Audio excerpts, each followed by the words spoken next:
नमस्कार, आप देख रहे हैं आपका अपना पसंदीदा YouTube चैनल दिल्ली टीवी। मैं हूं आपके साथ आपका साथी अनंदाराम बिश्नोई। आज मैं आपको एक ऐसी शख्सियत से मिलाने जा रहा हूं, आप इस बात से अंदाज़ा लगा सकते हैं कि ये कितनी बड़ी शख्सियत हैं। इन शख्सियत को वो सम्मान मिला है जो कार्ल मार्क्स, स्टीफन हॉकिंग जैसे महान शख्सियतों को मिला था। मैं बात कर रहा हूँ सम्मान की। वो सम्मान है ब्रिटिश शाही सम्मान और ये मिला है भारत के प्रोफेसर देव अरस्तु पंचारिया को।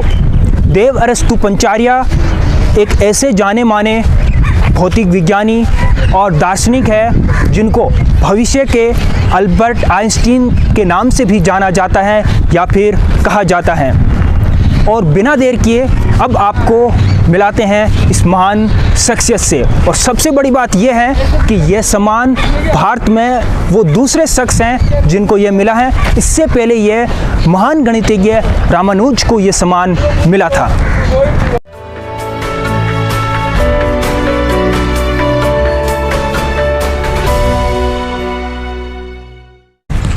आइए सर, कैसे हैं? बस मैं ठीक हूँ। सबसे पहले तो मैं भी बहुत बढ़िया हूँ सर। सबसे पहले तो आपको बहुत बहुत बधाई कि आपको शाही सम्मान के लिए चुना गया है। ये आपकी दुआओं का असर है। कभी आपने कोई दुआएं की होगी वो आकर के लग गई। नहीं सर, ये बहुत बड़ी बात है वाकई में कि आप इंडिया के वो दूसरे शख्स हो जिनको ये शाही सम्मान के लिए आपको चुना गया है। देखिए, मैं समझता हूँ कि व्यक्ति विशेष कभी किसी को नहीं चुनता है। ये डेस्टिनी होती है, चुन लेती है। और जहाँ तक दूसरे व्यक्ति की बात है तो मैं दूसरा व्यक्ति तो नहीं हूँ, लेकिन उन कुछ एक रेयरेस्ट फिजिसिस्ट और मैथमेटिशियंस में से एक हूँ जिनको ये मिला है भारत की ओर से भी। और तो अच्छा, ये मतलब हम भारतवासी इसको मतलब क्या समझे, ये कैसे मिलता है, थोड़ा क्या फंडा होता है, मतलब क्या? ये तो इसका जो पूरा प्रोसेस है वो तो मेरे भी ज़्यादा ध्यान में है नहीं, क्योंकि जब सबको पता लगा लगभग उसी के आसपास ही मुझे पता लगा। अच्छा। तो इसका एग्जैक्ट क्या प्रोसेस है, क्या इसका नॉमिनेशन है, ये सब तो मालूम नहीं। अच्छा। लेकिन उसका अपना एक इंटरनल कुछ प्रोसेस होगा, मुझे ऐसा लगता है। यानी नाम सुनते हैं तो हमारे जहन में हम बचपन में पढ़ते आए हैं, एक अजीब सी हमें लगता है कि अच्छा वैज्ञानिक है, लंबे लंबे बाल होंगे, लेकिन आप तो एकदम ऐसा लगता है किसी फिल्म के एक्टर हो या फिल्म लाइन से हो, ऐसा लग रहा है। मैं पूरा प्रयास करता हूँ कि थोड़ा स्मार्ट दिखूं।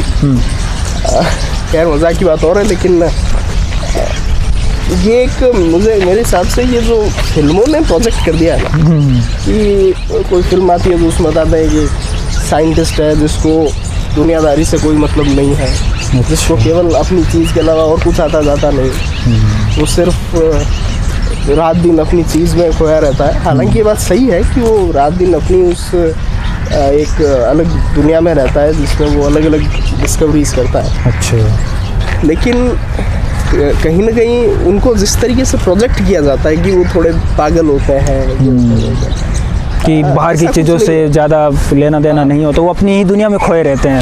हमेशा रिसर्च पे लगे रहते हैं, अपनी दुनिया में होते हैं। लेकिन एक साइंटिस्ट का दिमाग इतना लॉजिकल होता है कि मैं इसलिए नहीं कह रहा मैं खुद साइंटिस्ट हूँ, मैं इसलिए कह रहा हूँ कि ये एक फैक्ट है कि एक साइंटिस्ट का जो दिमाग इतना लॉजिकल होता है कि वो लगभग हर फील्ड में ही एक कॉमन आदमी से ज़्यादा ही जानता है।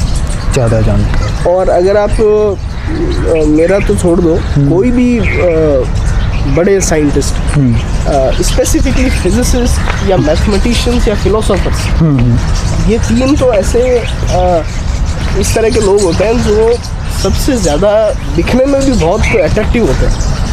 मैं हूँ कि नहीं हूँ मैं नहीं जानता। नहीं, आप बिल्कुल एकदम, मैंने पहले ही कह दिया कि ऋतिक रोशन से कम नहीं लग रहे हो आप। वो बात है, थोड़ा थोड़ा मैं जानता हूँ।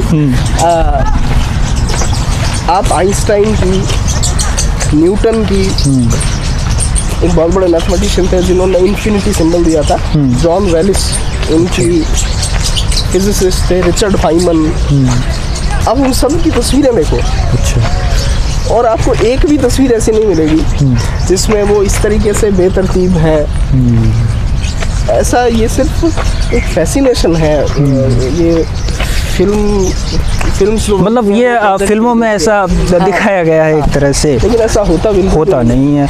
लेकिन अब जहन में ये सवाल सब क्या हो मन में होगा कि आखिर साइंटिस्ट क्या अलग होता है, उसका दिमाग वाकई में अलग होता है, वाकई में वो बहुत ही ज़्यादा टैलेंटेड होते हैं, या कैसे बनते हैं साइंटिस्ट, मतलब उनकी क्या सोच होती है, क्या अलग होता है उनमें?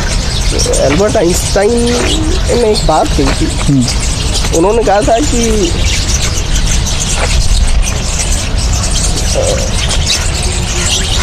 the genius is 99% hard work and 1% talent, ऐसा कुछ उन्होंने कहा था। मतलब टैलेंट का होना बहुत ज़रूरी है, टैलेंट उस 1% का होना बहुत ज़रूरी है। अगर वो आप 19 मुझे लगता है कि मैंने आपको पहले भी कहा है कि इट इज़ अबाउट डेस्टिनी। ये डेस्टिनी तय करती है। और इसका एग्जैक्ट रीज़न क्या है कि एक इतिहास केवल बहुत ज़्यादा जिन लोगों को याद रखता है उनमें से मेजॉरिटी ऑफ लोग ट्रू साइंटिस्ट होते हैं। और मैं ये ट्रू साइंटिस्ट इसलिए कह रहा हूँ क्योंकि लोगों के दिमाग में ऐसा होता है कि साइंटिस्ट, कॉमन लोगों के दिमाग में हो सकता है कि साइंटिस्ट एक जॉब है। खैर आपने ये कहा भी था कि जब आप बताते हो लोगों को कि मैं साइंटिस्ट हूँ तो लोग पूछते अच्छा आप कहाँ पे साइंटिस्ट हो, जैसे होता है ना कि आप टीचर हो, अच्छा कहाँ पे टीचर हो, कहाँ पे आप। कई बार ऐसा होता है मेरे पास। अभी कुछ दिन पहले ही मैं किसी ट्रेन में सफ़र कर रहा था। अच्छा। तो किसी ने मुझे पहचाना कि यार आप साइंटिस्ट हैं, हमने आपकी तस्वीर कहीं देखी थी। अच्छा। तो फिर धीरे धीरे वहाँ काफ़ी लोग इकट्ठे हो गए।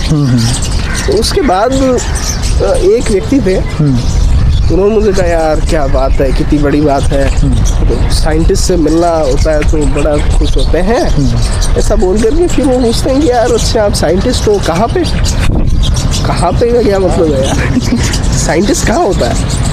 तो लोगों के दिमाग में एक अलग दिलचस्पी है, अलग जिज्ञासा है। हाँ, साइंटिस्ट को लेते। तो इसलिए मैंने कहा कि ट्रू साइंटिस्ट जो, हालांकि ये बात सही भी है कि कई जॉब ऐसे होते हैं जिनमें साइंटिस्ट की उसको उपाधि दी जाती है, लेकिन रियल साइंटिस्ट वो होते हैं जो एक्चुअल में उस फील्ड में कुछ कंट्रीब्यूट करते हैं, कुछ बहुत कॉन्क्रीट कंट्रीब्यूट करते हैं, जो इंसान के ज्ञान को प्रकृति की समझ में कुछ वृद्धि करते हैं। तो ऐसे साइंटिस्ट बहुत कम होते हैं। तो सर बात करें आपकी स्कूलिंग पढ़ाई की, कहाँ से आपने पढ़ाई की, मतलब कैसे आपका स्कूलिंग टाइम बीता, कॉलेज की पढ़ाई कहाँ से की, वो जानना चाहेंगे क्योंकि दर्शक भी उत्सुक होंगे मेरे ख्याल से जानने के लिए कि यहाँ तक इतने बड़े साइंटिस्ट बने हो, तो ये तो मायने रखता है कि आपने पढ़ाई कहाँ से की। वो एक बार क्या हुआ कि एक बहुत बड़े मैथमेटिशियन हुए। अच्छा। हेनरी पोंखे। तो ये किस्सा है, अभी बताइए। मैं नहीं जानता, लेकिन ये जो बात है ये उन्होंने ही कही। उनके पास कुछ लोग आए, बोले कि हम भी अपने जो बच्चे हैं उनको आप जैसा मतलब ग्रेट मैथमेटिशियन बनाना चाहते हैं, इसका क्या प्रोसेस है? तो उन्होंने एक बात कही थी। अब उन्होंने उसमें केवल मैथमेटिशियन शब्द का प्रयोग किया था, लेकिन ये जितने भी इंटेलेक्चुअल रिजीम्स हैं सबके लिए लागू होता है। उन्होंने कहा कि mathematicians do not made, they born. ठीक है, वो तो बनाए नहीं जाते हैं, वो तो ये जन्म लेते हैं। तो इस्तेमाल किया है कि आप साइंटिस्ट बने हैं, तो मैं साइंटिस्ट बना नहीं हूँ, मैं पैदा ही ऐसा हुआ था। पैदा ही ऐसे हुए थे। तो स्कूलिंग आपने कहाँ, मतलब स्कूलिंग 10th की पढ़ाई कहाँ से की, 12th की पढ़ाई कहाँ से की? स्टडी मैं बीकानेर से बिलोंग करता हूँ।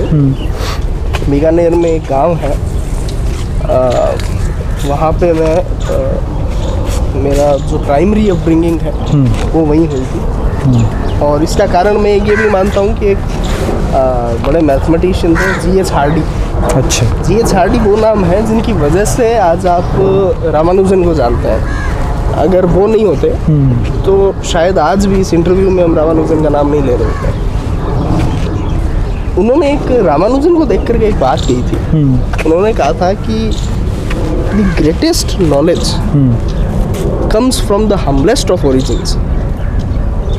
तो इस कोट की जो सार्थकता है वो मेरे जीवन में भी है। प्राइमरी अपब्रिंगिंग वहाँ से हुई, फिर हम बीकानेर आए और बीकानेर में मेरी स्कूलिंग हुई प्राइमरी। उसके बाद क्या है कि मैं एज ए स्टूडेंट, क्योंकि मैंने कहा था आपको कि I was born scientist. Scientist always born, not I. तो क्या मतलब जब स्कूलिंग आप जब तो 8th क्लास में थे? मैंने बहुत मेरी स्कूल चेंज भी काफ़ी हुई। अच्छा। उसका रीज़न ये था कि कहीं ना कहीं मुझे लगता है कि यार ये स्कूल ठीक नहीं है, यहाँ पे टीचर वैसा नहीं है। फिर कोई स्कूल दूसरी करता है, वो यहाँ टीचर वैसा नहीं है। फिर मुझे पता लगा कि आपको अगर क्योंकि मैं शुरू से ही इसी फील्ड की तरफ अट्रैक्टेड था, बहुत ज़्यादा अट्रैक्टेड भी सही शब्द नहीं है। तो मैं इसी फील्ड की तरफ ज़्यादा इंक्लाइंड था शुरू से ही। नहीं तो मुझे ऐसा लगता था कि ये जो मुझे जो अपनी लाइफ में करना है उसके लिए मुझे खुद का स्कूल खुद ही बनना पड़ेगा। और अंत पंत ये मेरा अब तो अनुभव भी है कि अंत पंत अगर आपको किसी आर्टिस्टिक फील्ड में अकम्प्लिशमेंट करना है, आर्टिस्टिक मतलब पोइट्री या म्यूज़िक या साइंस एक आर्ट है। मैं हमेशा एक बात कहता हूँ कि science is the purest form of art. क्योंकि जिस तरह एक पोएट अपनी पोइट्री पन्नों पे लिखता है, एक पेंटर अपनी पेंटिंग किसी क्राफ्ट पे बनाता है, किसी पन्ने पे बनाता है, और एक साइंटिस्ट स्पेसिफिकली फिजिसिस्ट या फिलोसोफर्स, ये लोग अपनी जो पोइट्री है, अपनी जो पेंटिंग है, वो यूनिवर्स पे बनाते हैं। तो इसलिए ये सबसे प्योरेस्ट फॉर्म ऑफ आर्ट है। तो ये जितनी भी आर्टिस्टिक फील्ड है उसमें यदि आपको अकम्प्लिशमेंट करना है तो you need to educate yourself. मेरी शुरुआती पढ़ाई सारी बीकानेर से हुई, जो पारंपरिक शिक्षा है। लेकिन पारंपरिक शिक्षा का मेरे जीवन में कितना योगदान है वो मुझे नहीं मालूम, क्योंकि मैंने बहुत ज़्यादा उसको कभी तवज्जो दी नहीं। नहीं आप जब मान लो 8th क्लास में थे, अब होता है ना जैसे जो स्टूडेंट फर्स्ट आते हैं, सेकंड आते हैं, तो एक टीचर प्रोत्साहित भी करते हैं, अच्छा आप डॉक्टर बनना, आप इंजीनियर बनना। तो आपके साथ भी ऐसा कुछ किस्सा हुआ होगा? वैसे मैं था मेरिटोरियस, ये बात तो है कि मैं एकेडमिकली मेरिटोरियस था, ऐसी बात नहीं है कि मैं नालायक बच्चा था। लेकिन मैं मेरी जो परसेप्शंस है वो हमेशा अलग रहते थे। अच्छा।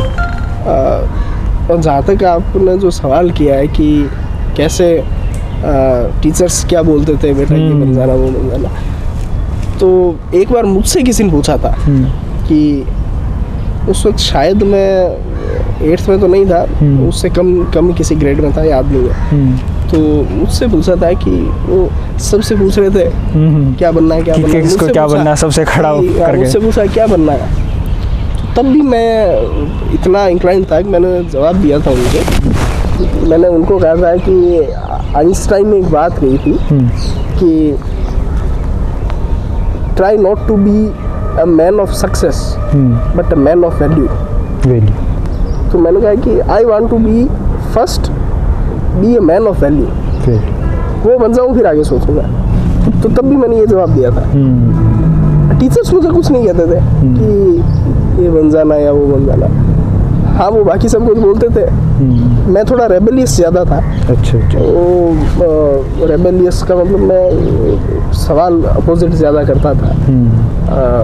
ज़्यादा बातें मैं ये कहूँगा कि हो सकता है मैं बहुत ज़्यादा आज्ञाकारी नहीं था, शायद, ये तो मैं मानता हूँ। नहीं आपके वो, आप अगर साइंटिस्ट हो तो जिज्ञासा तो आपके अंदर भरपूर होगी। तो वो जिज्ञासा ही तो साइंटिस्ट बनाती है। आज्ञाकारी नहीं था वो उस विषय में, तब आज्ञाकारी नहीं था जब मेरे जिज्ञासा का मुझे पर्याप्त उत्तर न मिला, फिर मैं आज्ञाकारी नहीं हूँ, और वो तो मैं आज भी नहीं हूँ। अच्छा। और एक आर्टिस्ट को जीवित रहने के लिए जिज्ञासा सबसे पहली चीज़ है।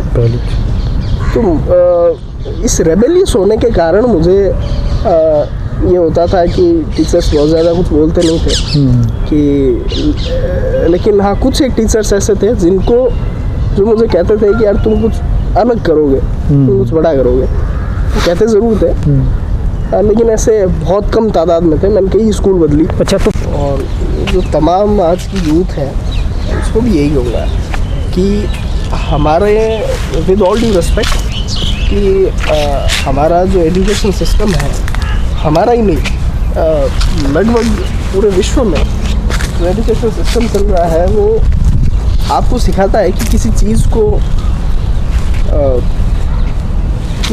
को क्रैम कैसे किया जाता है, आप मेमोराइज कैसे करें, सिर्फ रटाना सिखाता है। हाँ, वो चलता है। आइंस्टाइन ने कहा था एक बार कि education is not the learning of text but the training of mind to think. Okay.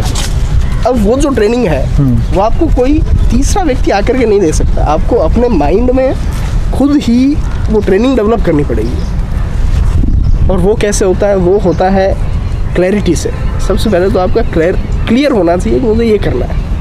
अब मैं उस गोल को शिफ्ट नहीं करूँगा चाहे कुछ भी हो जाए, मर भी क्यों ना जाओ। अंतिम क्या होता है? अंत तो यही होता है कि आप मर जाएंगे, मर जाए, और कोई आपको नहीं जानेगा। ठीक है, इसमें गलत क्या है? तो ये जो एजुकेशन का पूरा जो प्रोस्पेक्ट है, ये क्लास में, स्कूल में, कॉलेज में, यूनिवर्सिटी में, इन सब में नहीं है, ये यहाँ है। तो आपका कहने का मतलब ये जो डेफिनेशन एजुकेशन की क्लियर होनी चाहिए। जब आप अगर किसी के सामने नाम कहेंगे एजुकेशन, तो उसके दिमाग में वो पहले यही कहेगा कि मैंने 12th वहाँ से की, मैंने हाई स्कूल वहाँ से की, मैंने वो एग्ज़ाम दिया, वो किया। वो आपको कभी नहीं कहेगा कि मैंने खुद पे अपने जीवन के 10 साल काम किया, वो कभी नहीं कहेगा। तो एजुकेशन की ये जो डेफिनेशन है, एजुकेशन का नाम लेते ही माइंड में रिफ्लेक्स यही होना चाहिए कि मैंने खुद पे क्या काम किया। कोई तीसरा आदमी आपको कैसे आगे समझा देगा, आप खुद को जब नहीं समझा पा रहे। तो this is what I did, ये मैंने किया अपनी एजुकेशन के साथ। तो इसका मतलब आपने किसी से मार्गदर्शन नहीं लिया, खुद ही आप अपने अंदर झांके, आप क्या चाहते हो, आपके अंदर क्या? मैंने नेचर से लिया है। अच्छा। Nature is the biggest guide. प्रकृति से बड़ा कोई मार्गदर्शक हो नहीं सकता। तो मेरा मार्गदर्शन जो है वो प्रकृति ने किया है। इसके साथ ही जो इतिहास के कुछ बहुत शानदार लोग हैं, न्यूटन से लेकर के गैलीलियो, सोक्रेट्स, एरिस्टोटल, आइंस्टाइन, ऐसे लोगों को पढ़ के ही मेरा मार्गदर्शन हो गया। और ये कब हो गया, ये भी मुझे जब मैं कभी अपने ज़िंदगी में रुक करके पीछे मुड़ के देखता हूँ तब पता लगता है कि मेरा मार्गदर्शन इस तरीके से खुद ब खुद हो गया। और यही बड़ा कारण है कि मैं डेस्टिनी को कहता हूँ आपको बार बार, अभी मैंने कहा कि डेस्टिनी ये करवा देती है सब कुछ। मार्गदर्शन डेस्टिनी करती है, नेचर करता है। आप जिस चीज़ के लिए बनाए गए हैं उस चीज़ के लिए आप ऑटोमेटिकली वहाँ चले जाएंगे, ये कॉन्सेप्ट है। मैं ट्विटर पर ये ट्रेंड हुआ था कि इस धरती पर या इस संसार में अभी तो 4 ही बल हैं, लेकिन ये भी सामने आने लग गया, ये बात चली कि कुछ 5वां बल भी है। और उसमें मैंने ये देखा था कि वो आपका कुछ वक्तव्य था कि ऐसा हो सकता है 5वां बल मौजूद हो। तो कैसे, मतलब आप ये सब क्या है इसके पीछे की कहानी? इसके पीछे ये स्टोरी है कि लगभग 1930 के बाद एल्बर्ट आइंस्टाइन ने ये आइडिया रखा, क्योंकि एक फिजिसिस्ट का काम ये होता है कि यूनिवर्स को ज़्यादा अच्छे से समझ पाए, उसकी अंडरस्टैंडिंग अच्छी डेवलप कर पाए। तो उन्होंने सोचा कि यूनिवर्स को ज़्यादा अच्छा अंडरस्टैंड करने के लिए हमें जो फंडामेंटल फोर्सेस हैं अगर उनको मैथमेटिकली यूनिफाई कर दें, यूनिफाई मतलब अगर एकीकरण कर दें मैथमेटिकली, एक ही इक्वेशन में उनको सेट कर दें, तो उनके हिसाब से कुछ और अलग अंडरस्टैंडिंग निकल करके आ सकती है। अच्छा। तो इसका क्या मतलब कहानी क्या है एक्सपेरिमेंट की कि कैसे मतलब हम कह सकते हैं कि ऐसा हो सकता है? शुरुआत इसकी तब से होगी, और शुरुआत होने के लगभग इसको यूनिफाइड फील्ड थ्योरी बोलते हैं। अच्छा। इस पूरे मैकेनिज्म को यूनिफाई करने के पूरे प्रोसेस को, तो उन्होंने अपने जीवन के जो अंतिम 30 साल हैं वो इस काम को दिए। अच्छा। तो अब उसमें एक ये कॉन्सेप्ट था कि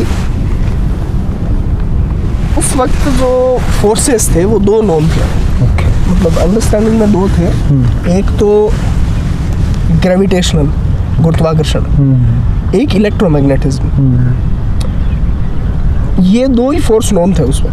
तो अच्छा, मैथमेटिक्स की एक बड़ी करामात है, ये केवल एक मैथमेटिशियंस इसको ज़्यादा समझ पाते हैं कि मैथमेटिक्स एक लैंग्वेज है, वो कोई सब्जेक्ट नहीं है। और जैसे अगर मैं हिंदी में कोई सेंटेंस बोलूँ, कुछ भी उल्टे सीधे अक्षर मिला करके जिसका कोई सेंस नहीं बनता, तो आपको लैंग्वेज आती है तो आप समझ जाएंगे कि ये तो इसका कोई मतलब नहीं। तो सिमिलरली मैथमेटिक्स एक लैंग्वेज है, और एज अ मैथमेटिशियन उस लैंग्वेज को समझ पाते हैं कि ये पर्टिकुलर सपोज दैट कोई इक्वेशन है तो ये क्या बोल रही है, क्या इंडिकेट कर रही है। तो आइंस्टाइन के दिमाग में ये था कि हम फोर्सेस को, सारे फोर्सेस को यूनिफाई कर दें। अब उस वक्त नॉन फोर्स केवल दो थे, तो उनके दिमाग में तो ये है कि सारे फोर्स दो ही होंगे। लेकिन उसके कुछ समय बाद पता लगता है कि आज 4 फोर्स हैं अपने पास, उन दो के अलावा 2 न्यूक्लियर फोर्सेस भी, स्ट्रॉन्ग और वीक। ओके। तो उनकी मैथमेटिकल जो फ्रेमवर्क था वो सेटिस्फाई नहीं कर रहा था, उनका कोई सेंस बन नहीं रहा था, क्योंकि उनके दिमाग में तो ये था कि सारे फोर्सेस को मैं यूनिफाई कर रहा हूँ, लेकिन वो सारे हैं नहीं। अच्छा। अभी तो दो ही है, लेकिन उनके हिसाब से उस वक्त वो सारे ही थे। तो इस वजह से वो फ्रेमवर्क काम किया नहीं। अब इसके बाद जब ये 2 और फोर्स आ गए, तो फिर कई लोगों ने और प्रयास किया। स्टीफन हॉकिंग का भी नाम इसमें लिया जाता है, लेकिन किसी कारण से वो भी कर नहीं पाए। मैं कुछ समय से इस पे काम कर रहा था। अच्छा। और हालांकि ये बात सही है कि ये बहुत टफ आइडिया है, मतलब कि ऐसा भी कह सकते हैं कि एक थ्योरी ऑफ एवरीथिंग होता है, उसको बोलते हैं थ्योरी ऑफ एवरीथिंग। मतलब एक ऐसी थ्योरी जो इस यूनिवर्स के हर मैकेनिज्म को एक्सप्लेन कर दे, एक ऐसा मैथमेटिकल फ्रेमवर्क जो इस यूनिवर्स की हर इंटरेक्शंस को from smallest molecule to the largest galaxy सब कुछ बता दे। उसका ये एक पहला स्टेप हम कह सकते हैं, या इसका आखिरी स्टेप भी कह सकते हैं, कि इसके जस्ट बाद का स्टेप थ्योरी ऑफ एवरीथिंग हो सकता है, यूनिफाइड फील्ड थ्योरी के बाद का। तो घटनाक्रम ऐसा बनता है कि मैं इस पे काम कर रहा था, और मेरे साथ भी वही हो रहा था कि मैथमेटिकल इक्वेशंस वो सेटिस्फाई कर नहीं रही, फ्रेमवर्क का कोई मतलब ही नहीं निकल रहा, तो क्या करें। तो मैंने सोचा कि पहले 2 फोर्स थे, अब 4 हो गए, तो इस बात की क्या गारंटी है कि 5 कि अब नहीं है, 4 ही हो, आगे बढ़ नहीं पाए। तो मुझे लगा कि ये जो यूनिफाई करने का प्रोसेस है, इस प्रोसेस में कुछ गड़बड़ है, मतलब इस तरीके में कुछ गड़बड़ है। तो अभी आपसे एक छोटा सा सवाल मैं करता हूँ कि मान लो एक लकड़ी है, मान लो एक लकड़ी कुर्सी है। अब उस कुर्सी को एक साथ स्टडी करना आसान है, या लकड़ी के अलग अलग पुर्जे हैं, उन पुर्जों को जोड़ करके कुर्सी जोड़ करके उसके बाद उस कुर्सी को करना आसान है? जोड़ के करके करना आसान नहीं, एक कुर्सी है वो बनी हुई है। अब उस बनी हुई कुर्सी के अच्छा, स्टडी यानी बैठने के लिए? नहीं, बैठने के लिए नहीं अप्रोप्रिएट।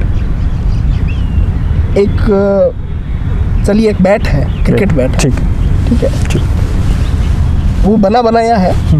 अब उस बना बनाए को स्ट्रक्चर करना आसान है या लकड़ी के बुरादे को वापस उसमें करना आसान है? ज़्यादा आसान बना बनाया ना।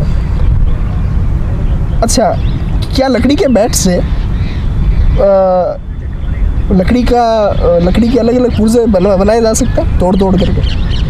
लकड़ी की हाँ पुर्जे बना सकते हैं, लेकिन टूटे हुए को जोड़ करके बैट बनाना मुश्किल है। थोड़ा मुश्किल होगा, फिर बहुत ज़्यादा कठिन हो जाएगा। बहुत कठिन हो जाएगा। तो अब ये सोचो कि वो टुकड़े नहीं है, वो रेत के पार्टिकल्स हैं। रेत के नहीं, सॉरी, वुड पार्टिकल्स हैं। अब उन पार्टिकल्स को आपको करके और आपको बैट बनाना है। नहीं बना पाएंगे आप। तो मैंने सोचा कि अभी जो हम कर रहे हैं वो ठीक इसी तरीके से है कि फोर्सेस बिखरे पड़े और उनको किसी तरह हम यूनिफाई करने में लगे हुए हैं। तो मैंने कहा ये प्रोसेस गलत है।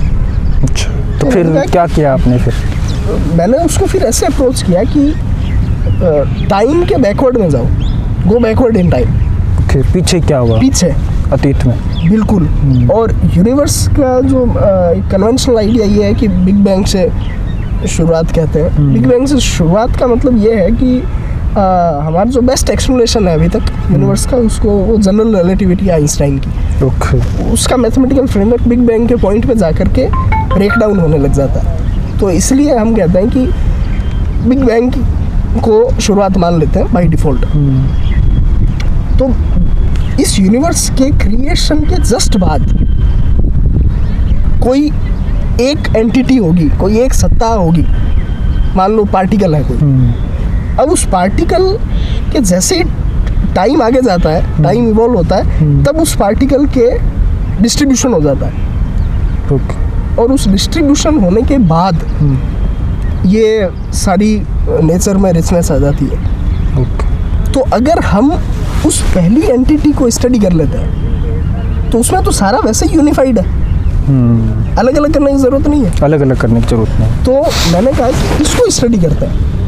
और जब उसको स्टडी किया तो कुछ 1-1.5 साल बाद उसका कुछ मैथमेटिकल थ्योरीज बनी और उसमें कुछ एक नॉन मैथमेटिक्स थी और कुछ बाय डिफ़ॉल्ट अननोन मैथमेटिक्स उससे जनरेट हो रही थी, कुछ अननोन मैथमेटिकल एलिमेंट्स।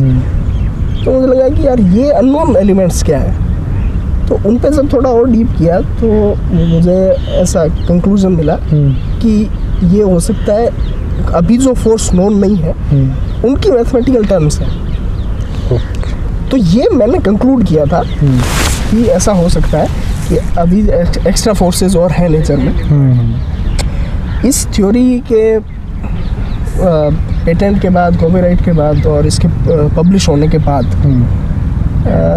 कुछ 1 महीने के बाद ही स्विट्ज़रलैंड की सबसे बड़ी, दुनिया की सबसे बड़ी फिज़िक्स लैब है CERN, CERN, और उसकी एक लार्ज हेड्रॉन कॉलिडर होता है वहाँ पे, जहाँ पर 27 किलोमीटर के लगभग वो टनल है जिसमें स्पीड ऑफ लाइट से, प्रकाश की गति से पार्टिकल्स को कोलाइड करके एक्सपेरिमेंट्स करता है। अच्छा। तो वहाँ के एक्सपेरिमेंटल डेटा से कुछ ऐसा पता लगा कि ये ऐसी पॉसिबिलिटी हो सकती है। तो मेरे इस थ्योरी को कहीं ना कहीं वो एक्सपेरिमेंटल एविडेंस भी मिला है। तो ये इसका एक, अगर बहुत जनरल लैंग्वेज में मैंने आपको बताया, वैसे वो टेक्निकल है, तो ये इसका एक प्रोसेस है। तो हो सकता है ऐसा कि 5वां बल भी मौजूद हो, 5वां भी हो, और हो सकता है उससे भी ज़्यादा हो, हाँ, संभावना है आने वाले समय में। तो अब जैसे आप इतने रिसर्च भी करते होंगे, तो अब तक आपके मतलब कितने रिसर्च पेपर पब्लिश हो चुके हैं, कैसे होते हैं? मेरे ख्याल से दर्शकों को ये भी जिज्ञासा होगी कि कैसे पब्लिश होते हैं, क्या होता है। लगभग 500 से ज़्यादा मेरे डिस्कवरीज हैं। अच्छा, तो 500 तो बहुत बड़ा नंबर है ये तो। हाँ, नंबर तो बड़ा है। यहाँ धूप काफ़ी आ रही है, हम चलिए हाँ बिल्कुल। तो इतनी ज़्यादा आपने डिस्कवरी की है, तो कुछ डिस्कवरी ऐसी होगी जो यूज में आती हो, आम लोगों के हित में हो, कुछ ऐसी होती होगी नहीं होती, ऐसा भी होता होगा। अल्टीमेटली है ना, अल्टीमेटली जो फंडामेंटल साइंस है वो अल्टीमेटली आम लोगों के हित में ही होती है। अच्छा। लेकिन वो टर्म बहुत लंबा होता है। जैसे आज जो GPS काम करता है, आज जो इंटरनेट काम करता है, वो आइंस्टाइन के थ्योरी ऑफ जनरल रिलेटिविटी के फंडामेंटल्स पे काम करता है। लेकिन उस वक्त लोगों को ये नहीं पता था। अब सोचो अगर वो थ्योरी नहीं होती तो आज हम ये रिकॉर्ड करके और फिर आगे इसको ब्रॉडकास्ट नहीं कर पाते। करेक्ट। ठीक है, तो थ्योरेटिकल साइंस हमेशा एक्सपेरिमेंटल साइंस से बहुत ज़्यादा उसका इम्पैक्ट होता है, लेकिन वो बहुत लॉन्ग टर्म इम्पैक्ट है। आपको उसके लिए वेट करना पड़ेगा, क्योंकि टेक्नोलॉजी जब तक ऐसी आ नहीं जाती कि उन चीज़ों को एक्सपेरिमेंटल रूप भी दिया जा सके, तब तक वो जनरल ह्यूमन बीइंग के काम नहीं आती। लेकिन ह्यूमन बीइंग का एक केवल यही ऐसा क्यों थॉट है, मुझे नहीं समझ आता कि उसके जो काम आए वो चीज़ की सार्थकता तो है, बाकी बकवास है। काम आना खाली फिजिकल थोड़ी है, काम आना इंटेलेक्चुअल भी तो है।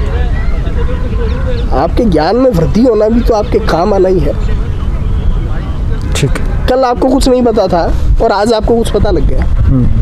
You have gained some knowledge, आपको थोड़ा ज्ञान बढ़ गया ना। लेकिन ज्ञान तो वही है ना जो हमारे काम आए, व्यवहारिक जीवन में, हमारी लाइफ में काम आए, इस प्रकृति में हम कहीं उसका योगदान हो, हम उसका कहीं यूज कर सके। एक बात बताइए, कई लोगों के सर पे बाल होते हैं, कई लोगों के सर पे बाल नहीं होते। ठीक है। अब जिनके नहीं है, विद ऑल ड्यू रिस्पेक्ट, जिनके नहीं है, क्या उनके जीवन में कोई घाटा हो गया?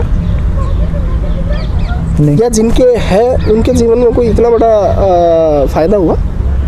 तो अब मैं कह दूं कि इसका क्या फ़ायदा, ये तो आपके व्यवहारिक जीवन कोई काम ही नहीं आ रहा, तो आप हटा देंगे? नहीं ना। तो हर चीज़ आपके फिज़िकल लाइफ में काम आए कोई ज़रूरी नहीं है। इवन जो चीज़ आपके फिज़िकल आपकी खुद फिज़िक से जुड़ी हुई चीज़ भी है, ज़रूरी नहीं वो काम ही आएगी। ठीक है। ऐसा तो कई लोगों का अंगूठा नहीं है, हो सकता है उनके कौन सा घाटा हो गया? नहीं है, अगर अंगूठा नहीं है तो उन्हें परेशानी तो होती होगी। परेशानी वो हैबिचुअल हो जाता है ना आदमी। ऐसी कोई चीज़ नहीं है जिसके बिना आप नहीं जी सके। तो अब मैं कह दूं कि आप फिर जियो ही मत, इट डजंट मेक सेंस, इसका कोई सेंस थोड़ी है। तो एक आदमी इतना स्वार्थी जीव है कि उसको केवल अपने स्वार्थ की जो काम आ रही है ना वो उसको पसंद है। अरे तो आपके इंटेलेक्चुअल भी तो वृद्धि करनी है कि नहीं करनी?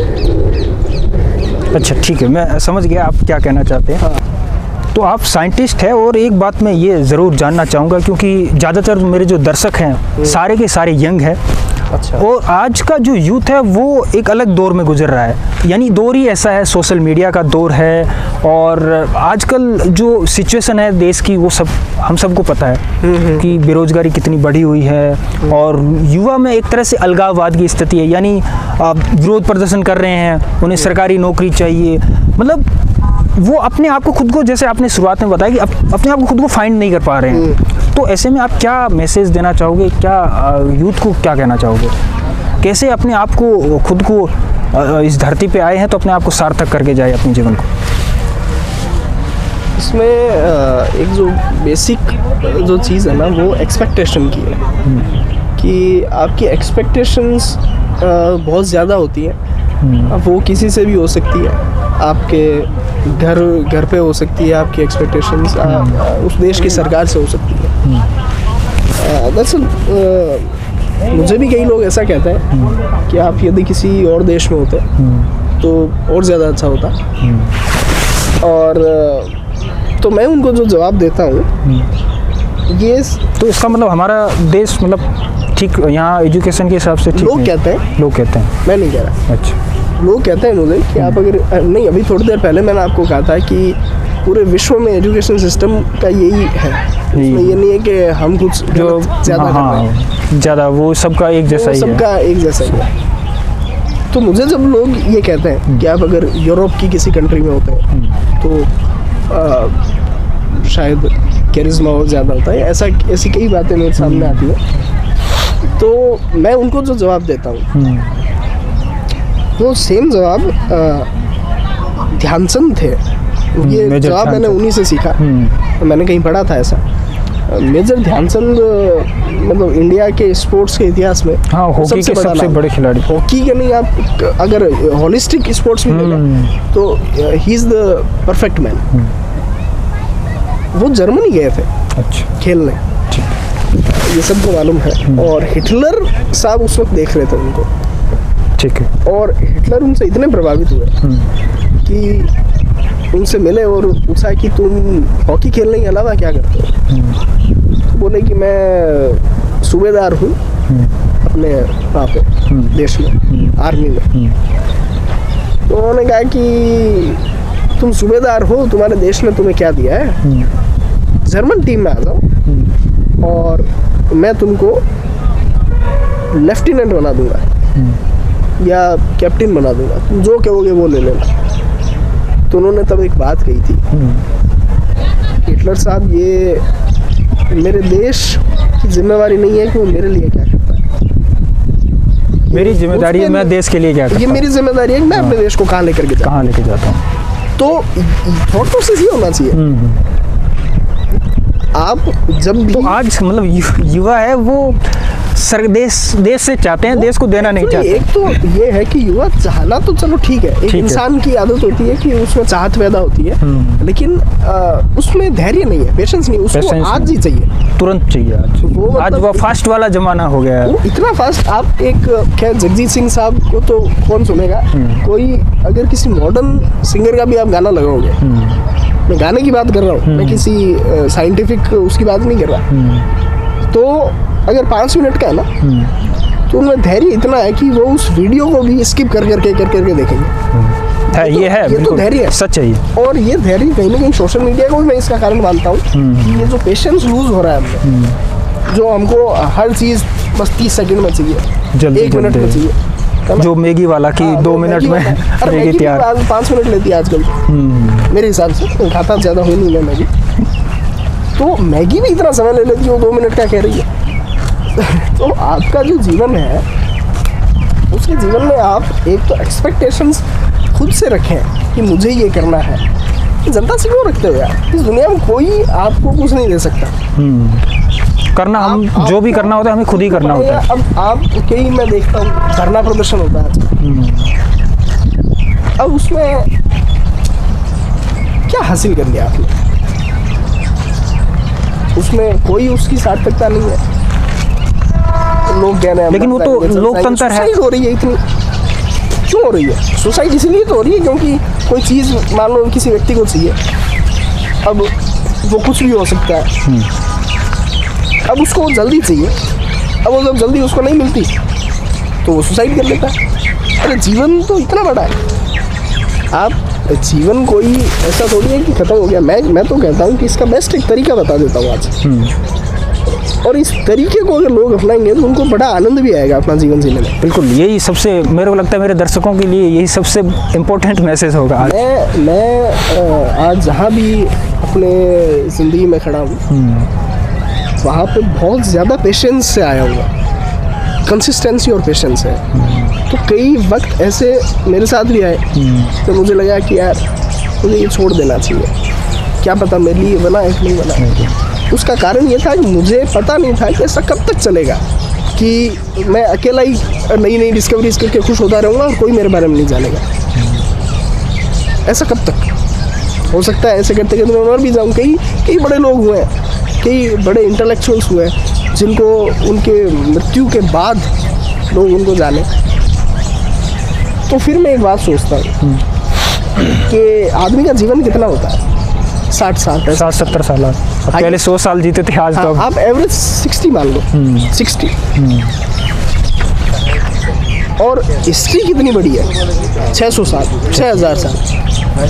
तो यदि मैंने सोचा कि अगर 60 साल मेरे ऐसे भी निकल जाए तो 600 साल तो मिल रहे हैं बदले में, इससे सस्ता सौदा तो कोई हो ही नहीं सकता। तो मैंने अपने जीवन को इस तरीके से देखा, और जब भी मैं नेगेटिव होता तो ऐसा हो जाता।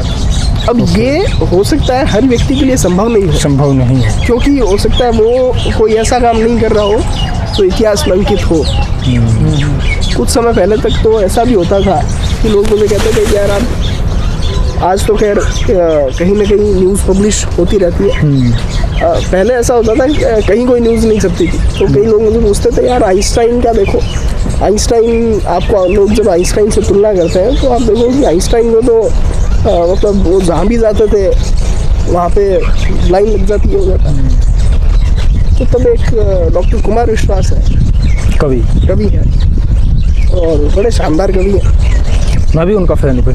उनकी एक लाइन है, एक पोइट्री है। उस पोइट्री में आता है कि जो प्रश्नों से ढह जाए वो किरदार बना कर क्या पाया, जो शिलालेख बनता उसको अखबार बना कर क्या पाया।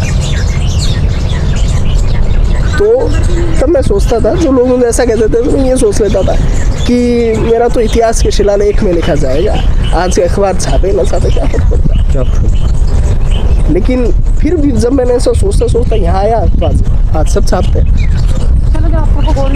लेकिन हो सकता है कोई अगर व्यक्ति हिस्टोरिक काम नहीं कर रहा हो, कोई आम जीवन में है, तो वो कैसे मोटिवेटेड रहे, कैसे रहे? ये उसका एक बड़ा अच्छा तरीका बताता हूँ आपको। वो तरीका ये है कि बी ए ऑब्जर्वर। यूँ समझ लीजिए कि आपका जीवन एक फिल्म है और आप उस फिल्म के एक दर्शक हैं और उसमें रोमांच पैदा होगा। आप बस देखते जाइए, आप सोचेंगे यार देखते अब आगे क्या होता है, आगे क्या होता है। ठीक है, आज 2 वक्त की रोटी भी नहीं मिली मान लो, कल देखते हैं कल क्या होता है। आप उसको ये कहना बहुत आसान है, मैं भी मानता हूँ, लेकिन मैंने अपने जीवन में एक बहुत ही इंटेलेक्चुअल स्ट्रगल देखा है, तो इसलिए मैं जानता हूँ ये मुमकिन है, ये नामुमकिन नहीं है। व्यक्ति की बुद्धि अगर कुछ ठान लेती है तो उससे बड़ा कुछ नहीं होता। तो अगर ये वो ठान ले कि मैं एक ऑब्जर्वर की तरह देखूंगा अपने जीवन को, एक दर्शक बन करके देखूंगा और मेरा जीवन एक लाइव फिल्म है। कितनी भीड़ लगती है मुंबई में शूटिंग देखने के लिए, आपका जीवन खुद एक शूट है, वो ऊपर वाला उसका डायरेक्टर है। कोई तो ऐसी ब्रह्मांड में ऐसी सत्ता होगी ना, सर्वोच्च सत्ता, वो उसको निर्धारित कर रही है, आप बस उसको देखो, आप उसके डिसीजन मेकर मत बनो। लोग डिसीजन मेकर बन जाते हैं और डिसीजन मेकर बनते ही उसके दिमाग नेगेटिव ख्याल आएंगे, मेरा कुछ नहीं हुआ। तो क्या मतलब मुझे लगता है आपने इतना लंबा सफ़र तय किया है, संघर्ष भी किया है, तो कैसे नेगेटिविटी को आप कैसे दूर करते थे? नेगेटिविटी, देखिए ये प्रश्न अपोजिट है। नेगेटिविटी को दूर का छोड़ो, नेगेटिविटी आ नहीं पाए, अच्छा ये उपाय एडजस्ट करो। और उसका एकमात्र समाधान ये है कि never be a decision maker, be a observer. आप देखते जाओ क्या हो रहा है जीवन में, उसमें रोमांच पैदा करो कि यार आज ऐसा हुआ, देखते कल क्या आता है। कई लोग मैं देखता हूँ कि बहुत कंपटीशन की तैयारी करते हैं, कई लोगों का नहीं होता, कई लोगों का होता है, सबका होना पॉसिबल भी नहीं है। यार जीवन एक पन्ने से तो बहुत बड़ा होगा ना, बहुत बड़ा होता है एक पन्ना, तो क्या है, कम से कम उससे आप अपने आप को इतना सस्ता क्यों आंकते हो? आप अपने आप को ऐसा क्यों आंकते हो कि यार मेरा जीवन ही खत्म है? मतलब आपके जीवन की ये वैल्यू इतनी है क्या? एक पेपर की कॉस्ट होती है 2 रुपये, तो आपका जीवन 2 रुपये का। आप समस्या ये नहीं है कि लोग आपको कम आंकते हैं। कई लोग कहते हैं कि यार देखो वो मेरे को आंकता ही नहीं है सही। अरे तू खुद को कहाँ से आंक रहा? तू खुद की नज़रों में ही तेरी कीमत उतनी है, लोगों की नज़रों में कैसे बढ़ेगी? तो ये परसेप्शन जब चेंज हो जाएंगे तो नेगेटिविटी होती क्या है ये भी उनको पता नहीं रहेगा। ये बात है। तो मुझे लगता है युवाओं को काफ़ी ज़्यादा इससे मोटिवेशन या फिर एक संदेश है, एक मार्गदर्शन है, वो इससे मिला होगा। लेकिन अब सर सवाल ये भी कर लेते हैं कि देश में राजनीतिक माहौल को लेकर युवा खुश नहीं रहते हैं कि भर्तियां हैं वो पॉलिटिक्स के शिकार हो जाती हैं, तो ऐसे में आप इसको अपने नज़रिए से क्या देखते हो? क्या व्यवस्था होनी चाहिए? क्या आप भी कभी मतलब राजनीति में आना पसंद करोगे कभी? देखिए इसमें 2 अलग अलग सवाल हैं। पहला तो ये कि जो राजनीतिक रेस्ट्रिक्शंस हो जाते हैं, पॉलिटिकल रेस्ट्रिक्शंस हो जाते हैं रोज़गार में, तो आज जिस वक्त हम बात कर रहे हैं, इस देश की जनसंख्या कितनी है? 1 अरब से ज़्यादा, 1.5 अरब। ठीक है। और एक बात बताइए कि कहीं एक भूखा बच्चा होगा और कहीं वो व्यक्ति होगा, कोई भूखा बच्चा वो जो अबोध है उसको पता नहीं है, एक वो भी होगा इस देश में, और एक वो युवा भी होगा जो कम से कम अबोध नहीं है, उसको बोध है और वो संघर्ष कर रहा है। अब सरकार आपके हिसाब से, अगर आप सरकार है मान लो, तो आप पहले किसकी तरफ देखेंगे? पहले आपसे ही सवाल है मेरा। जानता है उससे, उसकी तरफ देखेंगे। एक युवा है तो संघर्ष कर रहा है, संघर्ष कर रहा है। एक अबोध बालक है जिसको अगर खाना नहीं दिया 2 दिन तक, तो बालक की तरफ देखेंगे। तो आप किसकी तरफ करें? बालक की तरफ। तो सरकार को बार बार दोषारोपण करना, सरकार को या किसी भी दूसरे व्यक्ति को, एक बात बता देता हूँ, मेरा व्यक्तिगत अनुभव भी है। व्यक्ति अगर असफल होता है तो उसमें क्या सफल होता है, खुद का योगदान होता है उसमें। तो उन दोनों में उसका खुद का योगदान है उसमें। हाँ, ये हो सकता है कि सफलता में कई लोगों का थोड़ा इनपुट रहा हो सकता है, लेकिन अल्टीमेटली खुद ही कारण है ये। आदमी बहुत एक स्वार्थी जानवर है। माफी चाहता हूँ, ये शब्द मैं इस्तेमाल कर रहा हूँ, है ये हकीकत है, ये हकीकत फैक्ट है, फैक्ट है। अच्छा, मोस्टली 90% से ज़्यादा कह रहा हूँ, सारे लोग नहीं। तो उसको दोषारोपण चाहिए कि भाई मेरा किसी चीज़ में असफल हो रहा हूँ, तो या तो घर वालों का दोष, मेरे को समय नहीं दिया, मेरे को एकांत नहीं दी, है ना, मुझे पैसे नहीं दिए, मुझे ये नहीं किया, मुझे वो नहीं किया। या दूसरा दोषारोपण आप कर सकते हैं, अगर घर पे नहीं चलती तो आप सीधा सरकार पे ही कर दो। पता है वहाँ तो ठीक है, घर पे तो दिन रात रहना पड़ता है, तो सरकार को ऐसा नहीं कह रहा कि इसमें बिल्कुल सच्चाई नहीं है, वैसा भी नहीं कह रहा, क्योंकि कुछ व्यवस्थाएं ऐसी होती है, बिल्कुल बदलनी चाहिए। बिल्कुल, कई पॉलिसीज ऐसी हैं जो बदलनी चाहिए, मैं भी ऐसा मानता हूँ। और ये देश के सरकार की, चाहे वो कोई भी सरकार हो, उसकी ये जिम्मेदारी होती है कि उस देश का युवा जो है वो डीमोटिवेटेड ना हो, और अगर वो रोजगार से अगर उसका मोटिवेशन चल रहा है तो किसी तरीके से उसको प्रोवाइड किया जाए। मैं ये मानता हूँ कई पॉलिसी चेंज हो सकती है, होनी चाहिए, लेकिन ये वन वे ट्रैफिक नहीं है कि खाली सरकार ही करेगी। आप एक बात बताइए, युवाओं से पूछो, आप 10,000 लोगों की भीड़ बुलाओ और पूछो कि यार आपने इस देश के लिए क्या किया। आज सरकार में 10,000 लोग तो नहीं है, कितने लोग हैं? 100, 200, 500, 1000 बस। और अगर जितनी भी सरकारें अभी तक आई और गई और आगे भी आने वाले कई वर्षों तक जो आएंगी, उनको मिला करके भी सारे बैठे लोग 10,000 नहीं हो सकते, कुछ वक्त तक नहीं होंगे। तो उनसे पूछो कि भाई आपने क्या किया। चलो मान लो बेकार है सरकार ना हो, अब कर लो। तो अगर सरकार नहीं है, मान लिया वो उसने कुछ नहीं किया, आपने क्या किया? आपने भी तो कुछ नहीं किया। सरकार कभी धरना देती है आपके आगे? नहीं ना। पार्लियामेंट चलता है ना इस देश का, पार्लियामेंट चलता है इस देश का, तो पार्लियामेंट तो आपसे उम्मीद नहीं करता। इसका कारण क्या है? पार्लियामेंट उम्मीद क्यों नहीं करता? क्योंकि पार्लियामेंट को ये पता है कि कहीं ना कहीं आप अयोग्य हैं, सच को स्वीकार है, तो इसलिए वो अपेक्षा ही नहीं करता कि यार छोड़ो यार। तो इसके लिए आपको भी सुधार की आवश्यकता है। माना सरकार को है, उनको ही अतिशयोक्ति नहीं है, परंतु आपने क्या कर दिया ऐसा? आपने कौन से देश में जाकर के भारत का परचम लहरा दिया, बताइए? नहीं ना। ये भी ठीक है। तो आप खाली टेकर मत बनिए, गिवर भी बनिए। Give something to society. आप यहाँ हैं, जब तक धमनियों में लहू की धार है, आपको मानव जाति और प्रकृति की सेवा करनी चाहिए। आपने तो कुछ नहीं किया, प्रकृति से मांग रहे हो, और जब तक आप देंगे नहीं तब तक मिलेगा नहीं। हम सबके मन में एक जिज्ञासा तो ये होती होगी कि आखिर साइंटिस्ट की लाइफस्टाइल क्या होती होगी, जान लेते हैं। क्या आम आदमी में और साइंटिस्ट में कोई अंतर होता है या?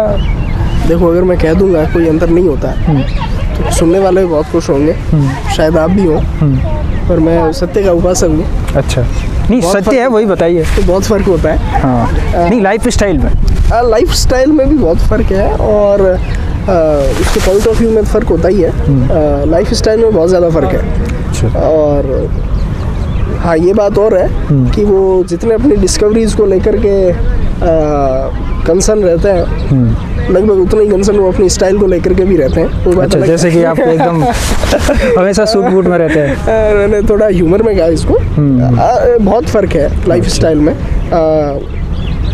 और ऐसा एक इसमें है कि जैसे कोई कॉमन व्यक्ति है, तो हालांकि हर व्यक्ति की अपनी विशेषता होती है, उसमें नहीं जानना। उसका जो आमतौर पे दिन है, जो वो बहुत उदासीन टाइप का, मतलब सीधा सीधा बीत जाता है। जो फिलोसोफर्स या फिजिसिस्ट होते हैं, मैं हमेशा एक बात कहता हूँ कि physicists and philosophers are the most romantic creation of Almighty.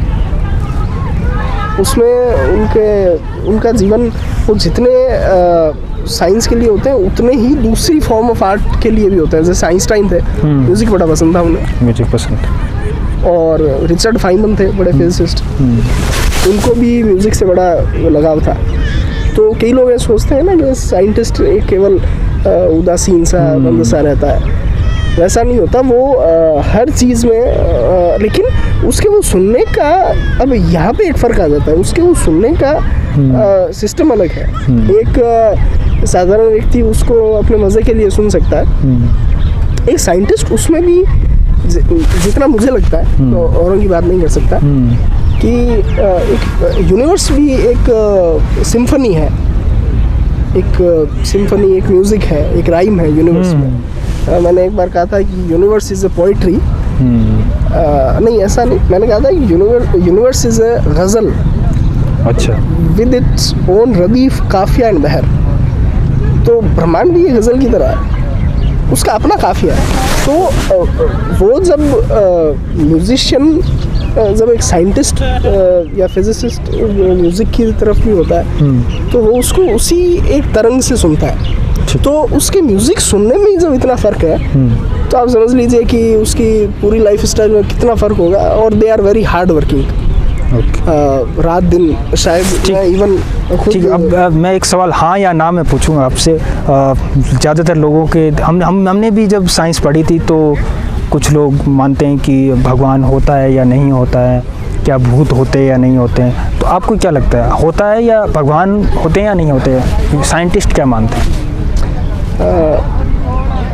भगवान की जो डेफिनेशन है, उस डेफिनेशन में हो सकता है एक कॉमन पॉइंट ऑफ व्यू का और एक रैशनल पॉइंट ऑफ व्यू का फ़र्क हो जाए।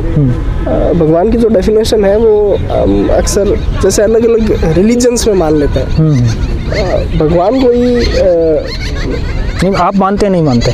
जहाँ तक मेरी बात है, तो मैं ये मानता हूँ कि कोई तो ऐसी सर्वोच्च सत्ता है जो कुछ चला रहा है, पूरे ब्रह्मांड को ऑपरेट करता है। एक बड़ी शानदार, हाँ, ये तो साइंस कहता है कि प्रकृति ही कुछ है ऐसा जो उस मैकेनिज्म को गवर्न कर रहा है।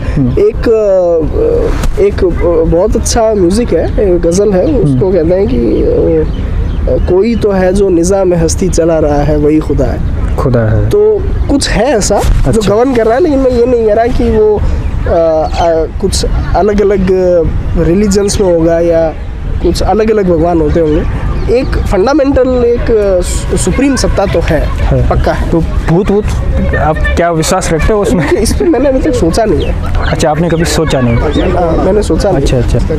और जहाँ तक आपने कहा भूत या ऐसा कुछ, तो अभी तक मैंने इस पॉइंट पे सोचना ज़रूरी समझा नहीं है। क्यों? आप तो साइंटिस्ट है, आपको जिज्ञासा नहीं हुई फिर? तो तांत्रिक थोड़ी है।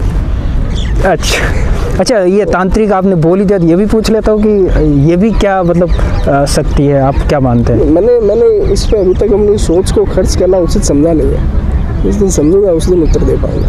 अच्छा, तो ऐसा है। तो ये आप जैसे आपने बताया कि आपकी रुचि गणित में भी है, भौतिक में भी है, और आप फिलोसोफर भी है, और आप जिस हिसाब से आप इतने ज़्यादा गज़ल बताई, कविताएं भी बीच बीच में आप बता रहे थे, तो साहित्य में भी है। ये सब कैसे इतना कॉम्बिनेशन कैसे है ये एक इंसान में इतना? आपने जो शब्द इस्तेमाल किया रुचि, देखिए रुचि तो मेरी हो सकता है क्रिकेट में भी बहुत हो, अच्छा। लेकिन मैं पहली गेंद में आउट हो जाता हूँ, तो रुचि होने से मतलब नहीं है कि जिन क्षेत्रों का नाम लिया आपने उन पे एक्सपर्टाइज है मेरा, ऐसा मैंने काफ़ी इसमें कंट्रीब्यूट किया है, एक्सपर्टाइज है ये भी मैं नहीं कह सकता। अच्छा।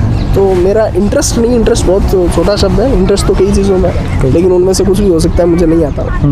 लेकिन आप और ये जो पैराडाइम शिफ्ट है, तो ये सब एक होलिस्टिक व्यू है, ये सब एक ही है। हमारे देखने का नज़रिया इतना ज़्यादा सॉलिड हो गया है कि हम चीज़ों को डिफ्रेंशिएट कर देते हैं। अच्छा। और हमने ऐसा सोच लिया है कि जैसे हर चीज़ का अपना एक टाइम होता है और फिर वो ख़त्म हो जाती है, तो कई लोग ऐसा सोच लेते हैं कि पहले मैंने फ़िज़िक्स में किया होगा, फिर मैथमेटिक्स में किया होगा।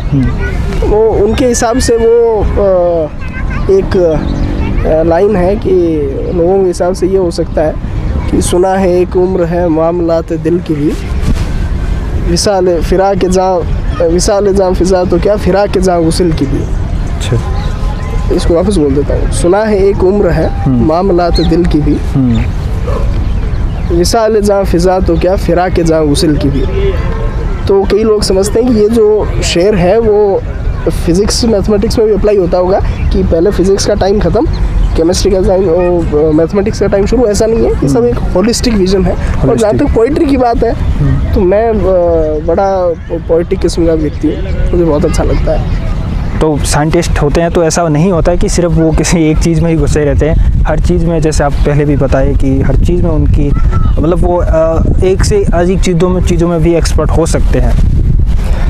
हो सकते नहीं, होते ही हैं जो रियल होते हैं, उनके लिए साइंटिस्ट एक वर्ड नहीं होता। आज मैं ये भी एक इन्फॉर्मेशन में थोड़ा इजाफा कर दूँ कि एक शब्द होता है पॉलीमैथ। अच्छा। साइंटिस्ट उन लोगों के लिए कहा जाता है जो एक पर्टिकुलर साइंस के किसी फील्ड में एक छोटे पॉइंट पे कुछ काम करते हो। पॉलीमैथ उनको कहते हैं जो अलग अलग 2 से ज़्यादा पूरे फील्ड्स में जिन्होंने कंट्रीब्यूट किया होता है, जैसे Galilei, Isaac Newton, Albert Einstein, इनको आप साइंटिस्ट नहीं कह सकते, ये पॉलीमैथ्स थे। तो वही हिसाब किताब आपके ऊपर लागू होता है? हाँ, प्रयास तो यही है मेरा कि लागू। तो अब आगू क्या योजनाएं हैं? यहाँ विदेश जाओगे या फिर यहीं रहोगे? अब ये मेरा आखिरी सवाल है, जाते जाना होता तो मैं शायद बहुत पहले ही चला गया होता। अच्छा।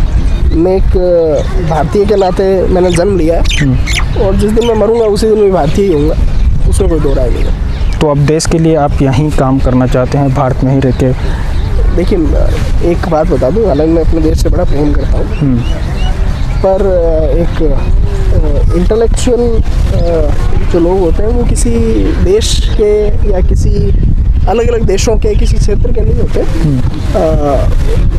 वो इतिहास के शिलालेख में अंकित होने वाले लोग होते हैं। मैं हो पाऊँगा नहीं, मुझे नहीं पता, हालांकि थोड़ा थोड़ा पता है, लेकिन बता दूँगा, कॉन्ट्रोवर्शियल होगा। अच्छा। तो मैं किसी देश के लिए काम नहीं कर रहा हूँ, ना मैं किसी क्षेत्र के लिए काम कर रहा हूँ। हाँ, ये ज़रूर है कि मैं जहाँ भी जाऊँगा भारतीय के तौर पे जाऊँगा। जिस दिन मरूँगा, मरने के बाद भी लोग कहेंगे he was a Indian polymath. ये मेरी इच्छा है कहें, लेकिन जो काम है वो क्वेस्ट ऑफ विजडम के लिए है, वो ज्ञान की वृद्धि के लिए है, वो संपूर्ण इतिहास के लिए, वो मानव जाति के लिए, वो प्रकृति के लिए है। अच्छा, कैमरामैन इशारा कर रहे हैं, टाइम काफ़ी कम है। लास्ट एक सवाल, यूथ के लिए क्या मैसेज संक्षेप में, सक्सेस मंत्र, ताकि वो डिमोटिव न हो, दिशा न भटके, जो चाहते हैं अपने अंदर खुद वो पा सके? सिर्फ एक ही लाइन कहूँगा, डू समथिंग। अच्छा, जैसे जस्ट डू इट नहीं, तो जस्ट तो करना ही नहीं है। अच्छा। पेशेंस रखो, कीप डूइंग समथिंग।